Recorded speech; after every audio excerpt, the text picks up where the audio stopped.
And we're back.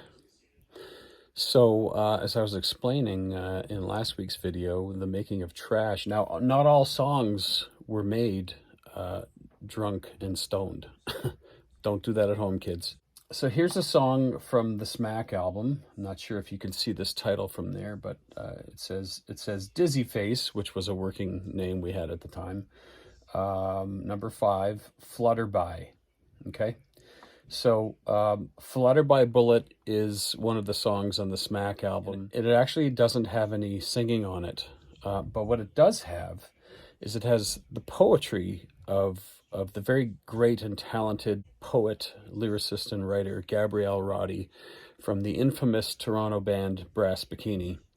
Now, she's originally from Cornwall, Ontario. Her brother Justin Roddy was in the band, and we had it was a band of misfits, basically. Our guitar player Rob Kemp was a huge Steve Vai fan, so he could play all that stuff. And he even had it was the Steve Vai Ibanez with the handle, the alien green Steve Vai model with the whammy bar. So our band was ridiculous. Gabrielle really liked stage musicals. She was trained more in theater as a singer and performer. Her brother Justin was a huge Tom Waits fan, like actually to the point where he even looked like Tom Waits, but he didn't sing like Tom Waits. He had a much sort of young man voice, and he played keyboards in the band. So when I joined the band, I kind of said, hey, this Tom Waits thing with the Steve Vai thing, I don't know. Maybe we should add some synth and some horn samples and stuff, you know, like Faith No More and all that other stuff of the 90s. So we're back to the 90s. So I would say 93, 94. Was that the end of Brass Bikini? So I think Brass Bikini came out, was it 91? So that's a pre-Smack project, believe it or not. Anyway, so after the band broke up and stuff, and I was working on the Smack project, I came up with this song and jam that Vadim and I worked on. And we were just booting around some chords, and I had done some drum sampling from someone else's drum setup. I played a bunch of different things onto, once again, 2-track DAT. So all the microphones come into the console, and then there's a 2-channel output of the summing of those microphones. It was on a kit for a client who was, working for several weeks. So it just stayed set up. And I kind of dashed in, don't tell anyone, I dashed in secretly and I played a few samples because I was in another room in the studio cobbling together these little demos, right? So this was one of them was the beat for Flutterby Bullet. I will open up this session and get deep into it. So here is what the transfer session looks like. So what I'll do is we'll take a quick boo at it. I'll solo a couple of things and talk about them. With all of this stuff, I mean, I was really mixing it on a Neve 8014, which is a 16-channel console, using a 24-track tape machine. So make that make sense. So the stuff we were doing, I mean, okay, it had 16 faders with 16 EQs, but then it had a monitoring section for tape playback that was 8 channels, patchable at a patch bay. So you would take the 24-track playback channels and patch them into the monitor channels. So there were 8 monitors. And the way the panning worked, there was fader 1 and fader 2 pan.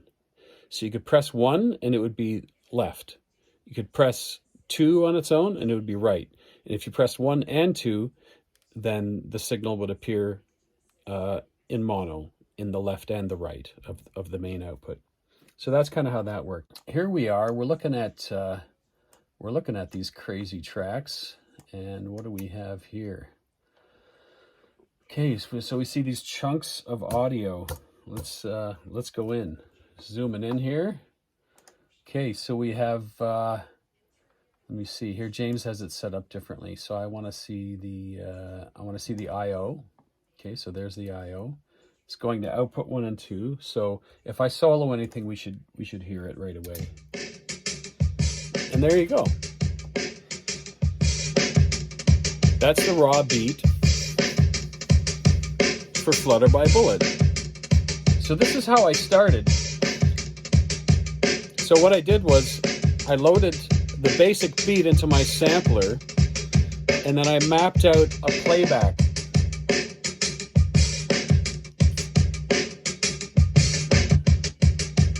Right?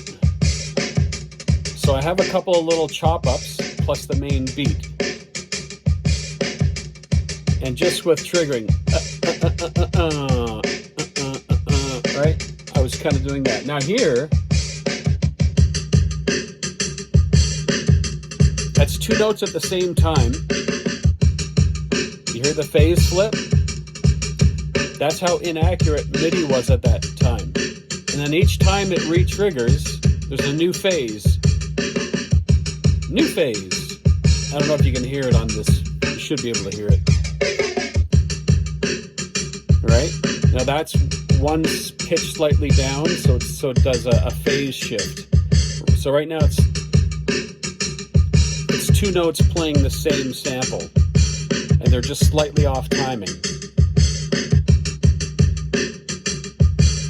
So you can hear how that works. Let's see what else we got. So that's that track. What's on this track? This looks kind of weird. Oh.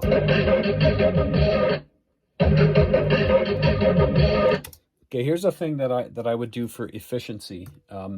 This is the whole song mix at a certain stage, right? So it's the whole song mix, and I print this onto DAT, and once again I sample it back into my S900, the Akai S900 sampler. Now that is a mono input sampler. It does have a stereo out. Yeah, it did have a stereo out, but generally the input was mono.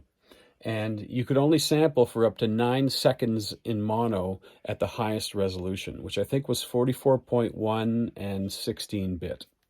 So this is me resampling the song, the whole song mix at a certain stage, and then dropping it back in the sampler just for effect.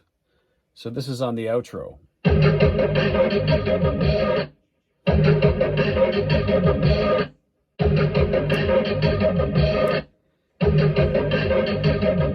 So remember, this is all tape. This is tape playback. So no DAW, just external samplers. And I had two synths. I had a Juno 106, it's a Roland, and a Roland JD30 multi-timbral, like late 80s, early 90s multi-timbral PCM-based, I think it's a PCM-based synth, because I don't think it's FM. It doesn't sound like FM. Let's see what's going on this track. Is it's got a couple things going. What is this? Oh.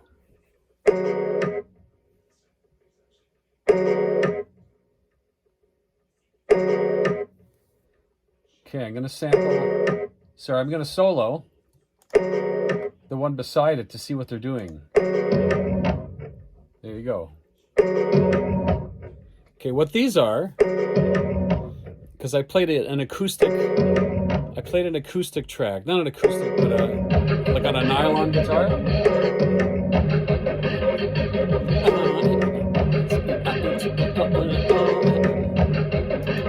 Okay, so what's happening there is these are classical guitar flubs that I played, and then I EQ'd them and resampled them.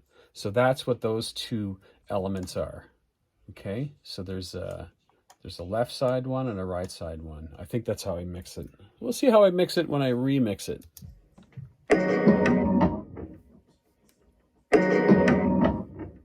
Okay, so that's that element. What I did a lot of was recycle these mistakes. Okay, here's another track.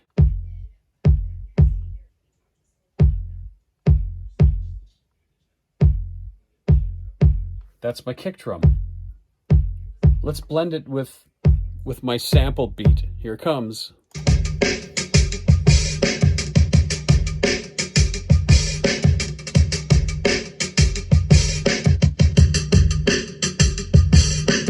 So that low kick is just to assist the beat. Now let's see what this track is. This is interesting.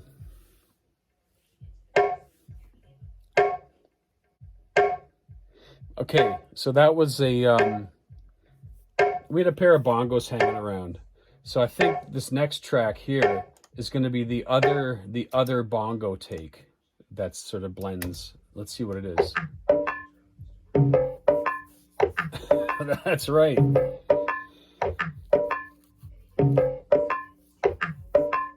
I don't know how I made this. I don't.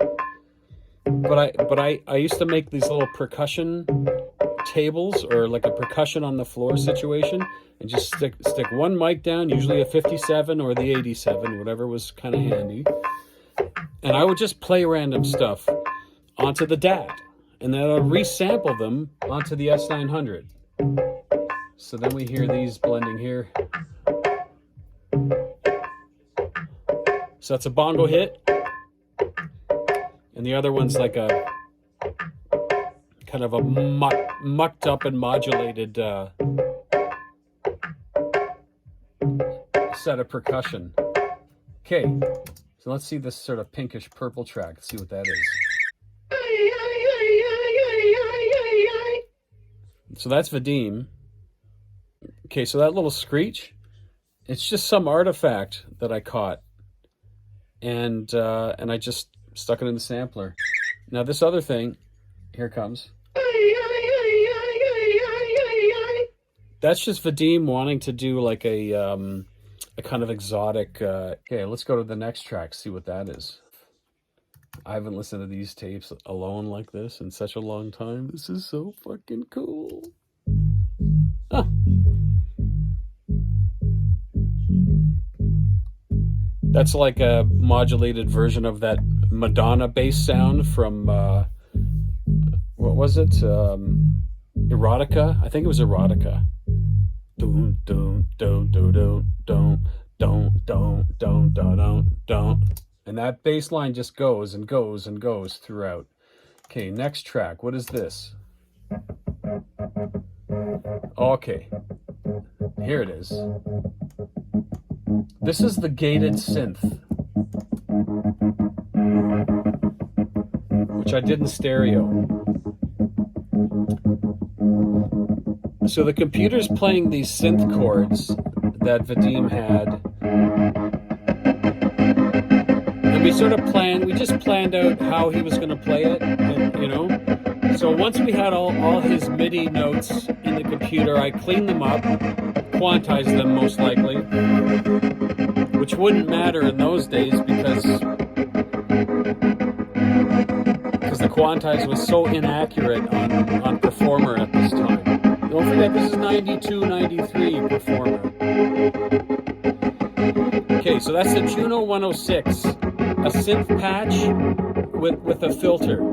I'm playing the filter, Vadim's playing the chords, because it's big two-handed chords he's doing. So I play the filter, he plays that. Once we have that performance in, then I do a gate performance using two blips, one for the left side gate and one for the right side gate. So this has this really nice natural panning. It's beautiful. It makes me proud.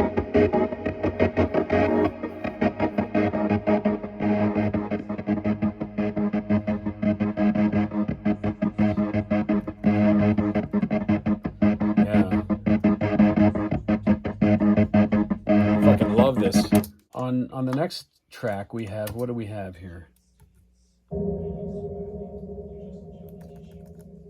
Not much. I have 2 blank tracks. I could have done more overdubs, but you know what? I didn't. 2 blank tracks. What do you think of that? Okay, so here we got, what is this? Ah.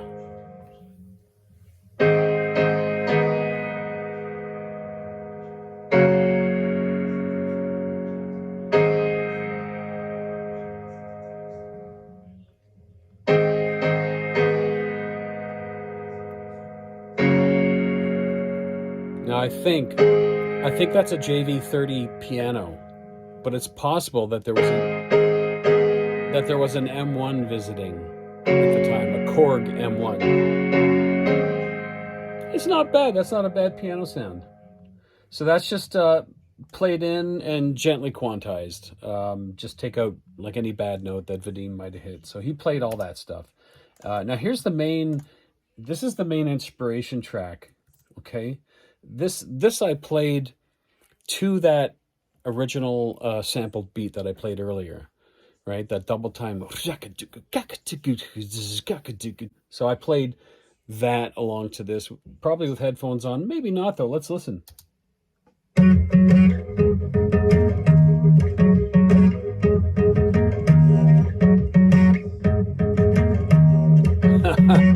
Okay, I get it.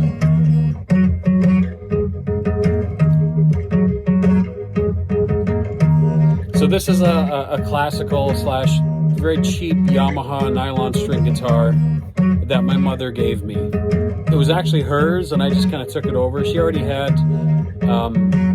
bought a new guitar at that point, and so this one was her orphan guitar, and I kind of took it. Don't forget, I was about 24, 25 at the time, so I was still a baby, just a baby working at a studio. Oh, I was so happy. Okay, so this is the riff that CFNY had borrowed probably for 2 or 3 years, and I didn't notice it, for the outgoing theme on their indie hour, which they played I think it was every day at 1 p.m. They had this indie hour during the week, sort of like the for the 9 to 5 hour, there was a 1 p.m. indie spotlight indie hour, and they stole this. A radio station stole this because they knew it hadn't been released by a label, and I probably wouldn't notice, which I didn't. So that was that. Wow. Yeah, gets my heart going, this stuff. So what do we have here? Look at that, another blank track. Now, so this is tape, okay? Just so you understand tape. That's bleed through on the adjacent track. Can you hear the tape hiss? That's all that is it's bleed of the acoustic onto an adjacent track. So that's what that track is. Another blank track. So far this is a 21 track session. Okay, here's another track. Let's see what this is.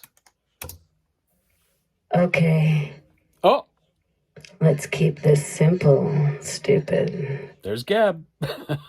Now, stroll. Oh my God, you can hear the print through. I'm thinking that I'm gonna go for a walk. Okay, so when you hear this now stroll, you're gonna hear tape print through. So this is because of a long-term storage. Now, I did store it the correct way, tails out. If you stored a tape tails in or heads out, what you would get is you would get a pre-echo, because the magnetics would print onto the layers of tape around it. So here, I'm going to just turn this up so you can hear the print through, okay? So this is, you're going to hear the first word, and then you're going to hear this faint echo. I'm going to have to crank it right up. Okay, so check this out. You're going to hear the print through. Stroll.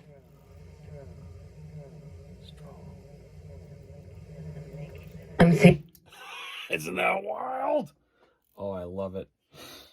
Anyway, so that print through did not occur until storage. That was never noticed before. Anyway, so that's Gab's poetry. Oh, I can't wait for you to hear it. She had a way with words, and Gabby was always standing up for the little guy. Even I was kind of a little guy, because I was younger than her when we were in the band together, and she used to mentor me in business, because she had a good head on her shoulders with regards to how not to get fucked over. So Gab, thanks for being on this song, and the poetry's beautiful. We'll play the whole thing later. The whole record will come out with this kind of stuff on it. It's going to be a beautiful thing. Okay, so what do we have here? The green track. What's on the green track? What is this? This is... Okay, that's just nothing. Oh, little click. Oh, you know what that is?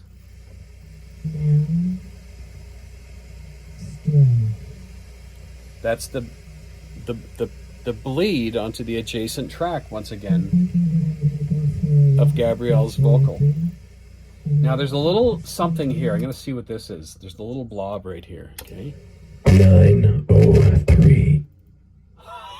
What? 903. That's me giving a cue to start the next vocal passage. Because the arrangement was so open, I just had to like put something there so that Gabby could perform her vocal unimpeded, and then hear me just say this little thing. I don't even know what I'm saying. 903 it sounds like I'm saying. Anyway, it doesn't matter. Okay, so that's all there is on that track. So now it's a 19 track tape. Okay. Oh, let's keep this simple. Stupid. Some more Gabrielle. There's another little chunk earlier here. What is that? Will I wake up? We never use that. That's Vadim. If I wake up. It's not a bad idea, but I think it's him singing something super major key like that. I think I was just against it, so I said, let's just see what else we got. So we did try some things and we failed. One attempt at electric guitar, and then yet another. So we didn't finish that. We just had the idea, but then it was like, no, let's keep it simple. Just keep it simple. Another blank track. What are we down to? 18 tracks. So when I do play this back.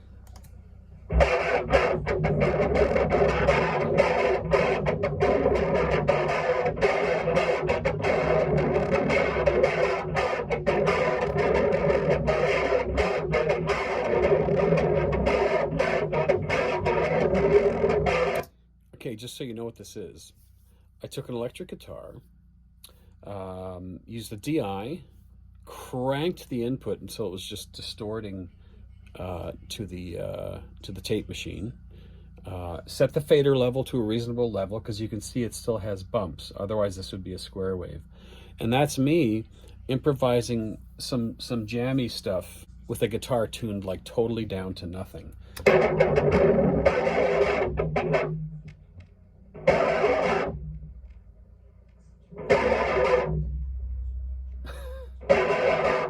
That's all it is. I'm just muting.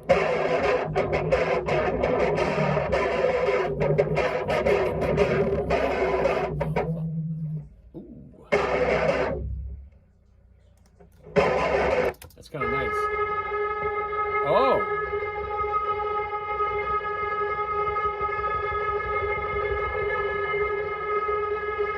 It's one of these sustain.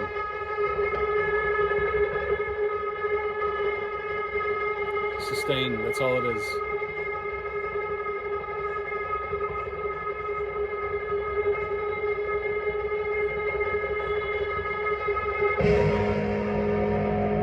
Ooh. Tuned up the guitar for that one.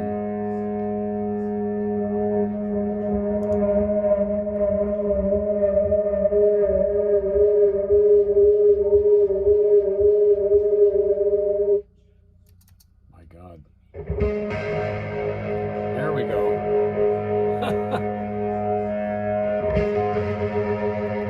You wouldn't even know.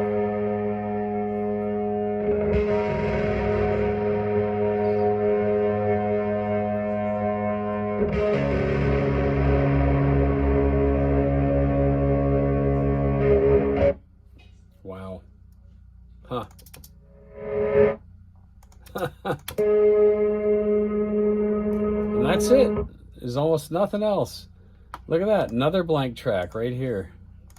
And the best track is this one. You're going to like this track.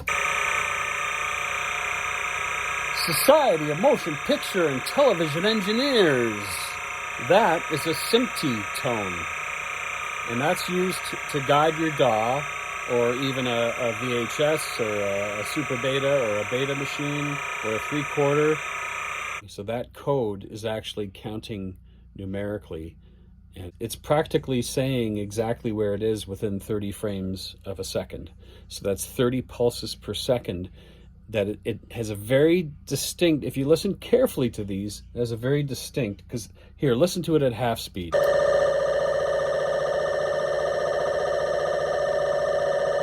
Hear it shift?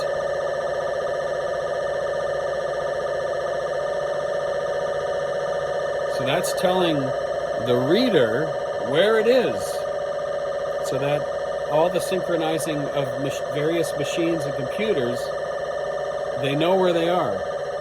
Okay, I'm going to mute that. And this is faders up of everything, okay? And anyone who knows the record, you can go ahead and compare it if you like. So here's the beginning. Faders at 0. Go listen to the record.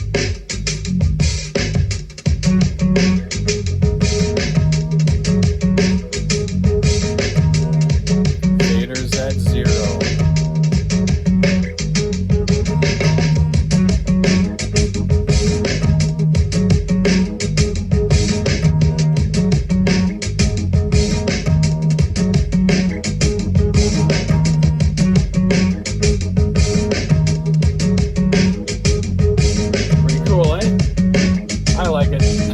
I don't care what you guys think.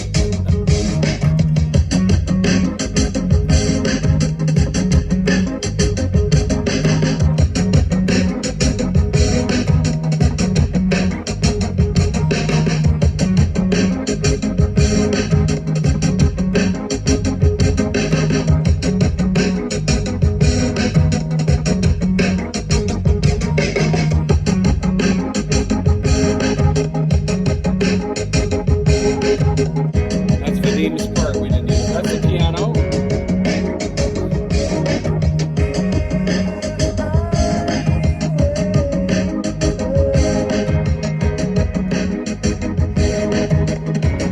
Okay, so we didn't use that.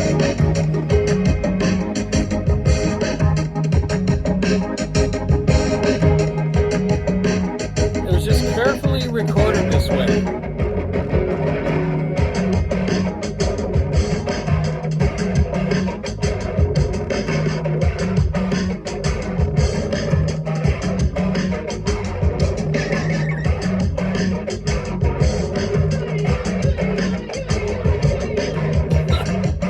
Got everything.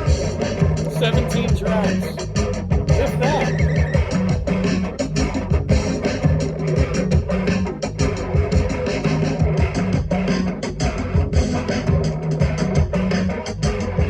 I'm gonna turn down the electric.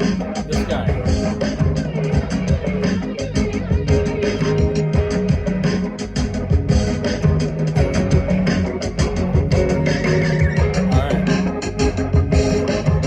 Here comes the vocal. No singing on this song. But Gabrielle Roddy's poetry. Okay. Let's keep this simple, stupid. Could use some EQ.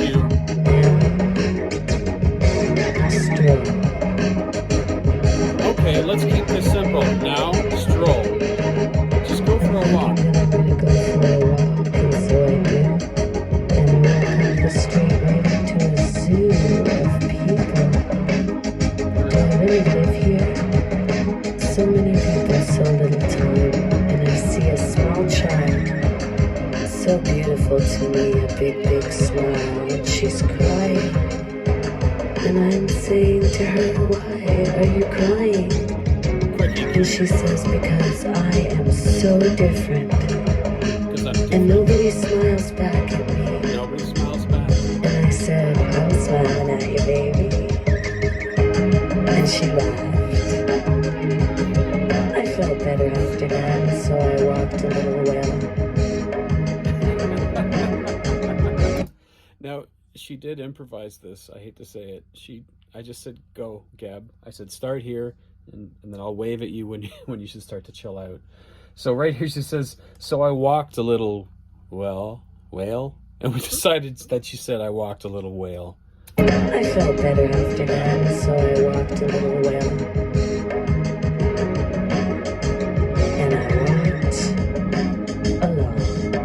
And I walked along.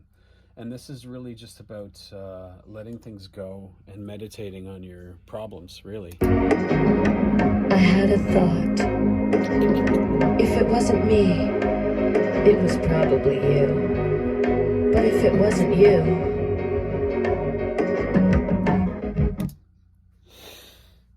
oh, right there. I miss all these people. This was a nice time. Sorry, I'm getting all misty here. Fucking hell. It was just a nice time. We're all being creative and having our best time. Yeah. So this is a very different experience than the experience recording Trash, as you can see. So Flutterby Bullet, this will be on the new recording. Sorry guys, I gotta go wipe my tears away. See ya.